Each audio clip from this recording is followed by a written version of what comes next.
Uma pergunta simples. O que é a vida? O que é a vida? O que é a vida? O que é a vida? O que é a vida? O que é a vida? Que é a vida? Recebemos um material bem denso, que mistura um pouco de tudo. Ciência, filosofia, até teologia, para tentar chegar lá. Exato. É um material que vai, assim, da biologia mais fundamental até cosmologia, consciência, o papel do Homo sapiens, tenta costurar tudo. E a nossa missão aqui é essa, destilar as ideias centrais disso tudo. Tentar entender essa visão mais integrada da existência, sabe? Desde a partícula até nós. Ok, vamos lá então. Um ponto de partida que eu achei interessante é essa ideia de uma genealogia do ser. Sim. O material traça um paralelo, né?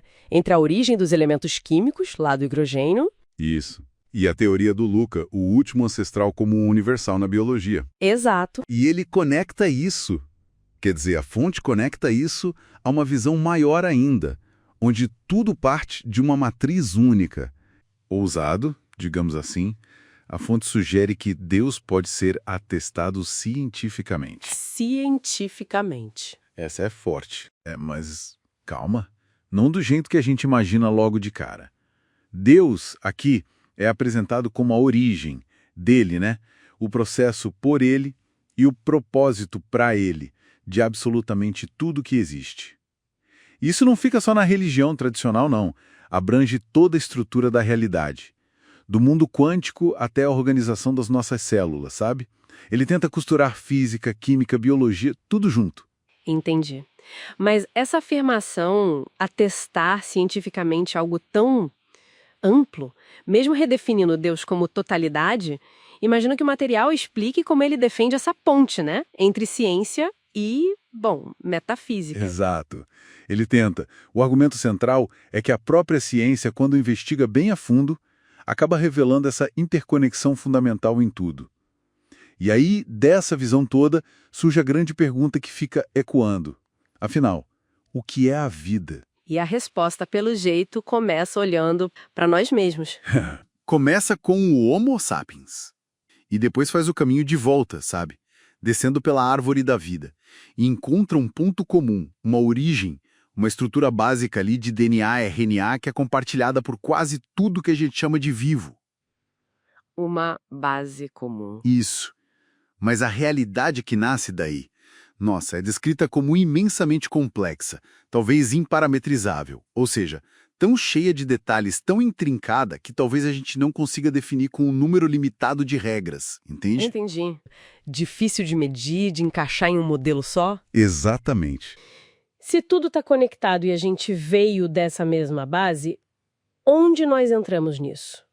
O que a gente tem de diferente? Bom, o texto atribui para nós a sabedoria, né? Os sapiens. O material dá um destaque para a gente, né? A espécie sábia. Sim, capaz de reconhecer padrões, de ter metacognição, pensar sobre o próprio pensamento e vai além. Essa nossa habilidade de analisar, de criar modelos na cabeça, de modular dentro, como ele disse, e depois construir impérios fora. Isso é descrito de uma forma muito potente. Deus em nós. Isso muda a perspectiva sobre a criatividade humana, né? Não é só uma habilidade, é algo fundamental. Totalmente. Eleva nosso potencial ao nível quase cósmico. Mas aí veio o choque de realidade, né? O contraponto. Que seria? Tudo esse potencial esbarra feio na nossa divisão atual. O ego, as guerras, os nacionalismos. O texto chama isso de armaduras, barreiras que a gente mesmo cria. E como o texto vê essas armaduras? Por que elas existem? Como algo rudimentar, tipo resquícios de um comportamento antigo focado só em sobreviver, individualmente ou em grupo pequeno. Um sobrevivencialismo, ele chama, que não combina mais com o nosso potencial de entender as coisas, sabe? A proposta é clara. A gente precisa transcender isso, buscar o que une a gente como espécie. Quase como se a humanidade estivesse presa numa Adolescência. Exato. Uma adolescência coletiva. É uma boa imagem. Tá, então como sair dessa adolescência? Como amadurecer? Qual o caminho que o texto aponta? Pela ação coletiva. E a fonte argumenta que a maturidade e a evolução da espécie está em usar essa capacidade para o bem, para construir, para transformar armas em ferramentas. É uma escolha, né? Faz sentido? O que nos leva para outra distinção que o material faz, que é bem direta. A diferença entre só sobreviver e realmente viver. Ah, sim. Sobreviver seria, bom, o modo mais básico, né? Reagir por instinto, como outros animais fazem. E viver? Viver, segundo essa visão, é ir além. É buscar conhecimento, é criar, é evoluir conscientemente, pensar no coletivo. E critica um pouco aquela busca só pelo prazer imediato, né? Critica. Comer por gula, sexo só pelo impulso. A ideia é que o prazer mais profundo, mais vivo, digamos assim, vem de outro lugar. De onde? Da criação, do aprendizado, da conexão, até da reprodução, mas vista como um símbolo da própria expansão do universo, não só o ato em si. A crítica é direta. Ficar repetindo os mesmos erros, os mesmos padrões de conflito, isso é o verdadeiro pecado. O chamado é para inovar de verdade, buscar um avanço genuíno. E ele define esse avanço como viver plenamente, sabe? E não só sobreviver. E qual o propósito maior disso tudo? O propósito traçado é ambicioso, sem dúvida, unificar a espécie, reconhecer que no fundo um é igual ao outro, criar condições para que todo mundo possa atingir seu potencial e usar nossa inteligência coletiva para algo construtivo, de beleza, de amor. Ele até menciona a ideia de espalhar a vida pelo universo. Uau! Lembro de uma citação do Cortella no material? Tem sim. A ideia de que a oposição, o desafio, pode ser necessário para inovar, para sair da inércia. O antagonismo como um estímulo. Interessante. E isso se conecta com outra coisa. A lista de figuras históricas que falharam. Sócrates, Newton, Da Vinci, um monte. Falharam? Como assim? A perspectiva do material é que a falha não é o fim do mundo. Pelo contrário, é parte do processo de tentar. Faz parte da jornada da espécie. Ah, tá. O erro real seria não tentar, então. Desperdiçar a chance. Exatamente. Desperdiçar o que a fonte chama de graça da vida. Aí, nesse contexto, eles colocam Jesus como um caso à parte. Aquele que teria vencido a morte, representando a vida eterna. É uma leitura bem específica do material, claro. Entendi. E para amarrar isso tudo, tem aquela ideia recorrente da singularidade de cada momento, né?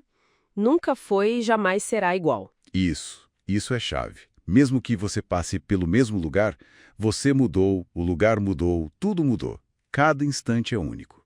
E como isso se conecta com o resto, com a totalidade? Conecta porque cada instante único, cada ser único, é parte inseparável desse todo maior, dessa realidade una que a fonte associa a Deus ou ao eu sou. O eu sou do Êxodo, no sentido de existência pura. Exato. Uma totalidade em constante transformação. Pensa numa cebola, com suas camadas, ou um espaço com múltiplas dimensões. Tudo junto, interligado, mas cada ponto único. Crescer. Entendi. Então, para a gente ir amarrando, este mergulho trouxe uma visão que tenta costurar a ciência e uma espiritualidade, digamos, não tradicional, vendo a própria realidade como essa força maior chamada Deus. É um desafio, né, para a gente reconhecer nossa conexão profunda, nosso poder criativo, que é imenso, e superar essas divisões que parecem tão primitivas diante disso tudo. Exatamente. A mensagem final é um chamado bem forte à ação consciente. Evoluir como espécie. Deixar para trás o egoísmo, as tais armaduras e trabalhar junto por um propósito maior, que pode ser simplesmente entender e celebrar a vida, né? Em toda a sua complexidade. Talvez até ajudar essa vida a se expandir. Fica a questão, claro, se a gente tem a maturidade coletiva para abraçar uma visão dessas agora. Pois é. Uau. Ok. Então, resumindo o nosso mergulho, a gente tem essa visão de uma existência toda conectada, tipo uma teia, onde cada pedacinho reflete o todo e cada segundo é único, precioso. Uma tentativa de juntar a ciência e algo mais transcendente. É por aí. E a reflexão que o material deixa para a gente é essa. Como podemos, como espécie e como indivíduos, ir além da mera sobrevivência? Como usar essa nossa consciência, essa capacidade de agir, para construir? E transformar a falha em aprendizado, o conflito em motor para evoluir, não para destruir? Exatamente. Como viver plenamente reconhecendo o nosso lugar e nossa responsabilidade nessa realidade imensa e complexa. Se essa nossa capacidade incrível de entender, de modelar, de transformar a realidade é, como o texto sugere, Deus em nós, que tipo de responsabilidade isso coloca em cada um de nós e na humanidade como um todo para construir ativamente o futuro? Fica então essa provocação final, inspirada no que a gente viu, se cada instante é único, irrepetível, e somos parte consciente dessa teia cósmica com um potencial gigantesco, que escolha a gente faz agora, neste momento, para honrar essa complexidade toda, essa oportunidade? Fica a reflexão.